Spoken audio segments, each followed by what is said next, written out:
মাত্র 450 বছর পরে। এই ন্যায্য আন্দোলনের জয়যুক্ত হবে, কারণ এটা সত্য আন্দোলন এবং এই প্রশাসনকে, পুলিশকে, সরকারকে ক্ষমা চাইতে হবে।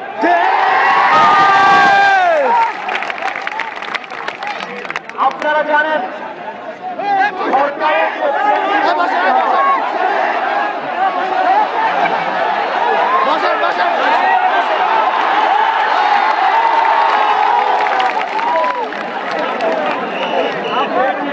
শব্দের মানে হচ্ছে পাখি, পাখি মানে হচ্ছে ছোট পাখি লেবু, আপনারা জানেন।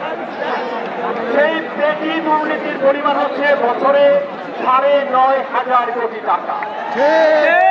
আর বাংলাদেশের সমস্ত পাবলিক বিশ্ববিদ্যালয়ের এক বছরের বাজেট হচ্ছে 1200 কোটি টাকা।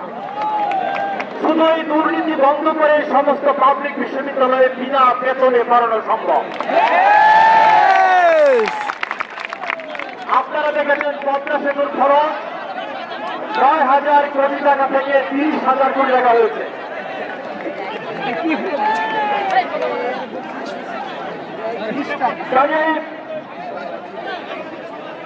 বেশি দুর্নীতি এবং বড় দুর্নীতি এগুলোকে যোগ করলে শুধু জগন্নাথ বিশ্ববিদ্যালয়, বাংলাদেশের সমস্ত পাবলিক বিশ্ববিদ্যালয়ে পর্যাপ্ত হল করা সম্ভব। এবং আপনারা যে কারাগারে বিশ্ববিদ্যালয় হল নির্মাণে দাবি করেছেন, এটা কতটা যৌক্তিক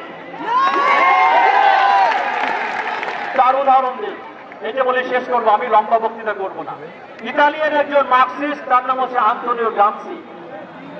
গ্রামসির বিখ্যাত বই হচ্ছে প্রিজন নোটবুক।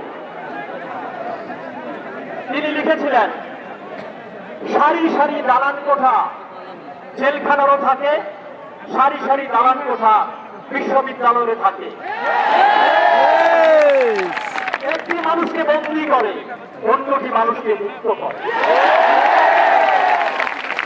বন্দীদের জায়গায় মুক্ত বিশ্ববিদ্যালয় নির্মাণের যে দাবি আপনারা করছেন, সেটি জয়যুক্ত হতে বাধ্য।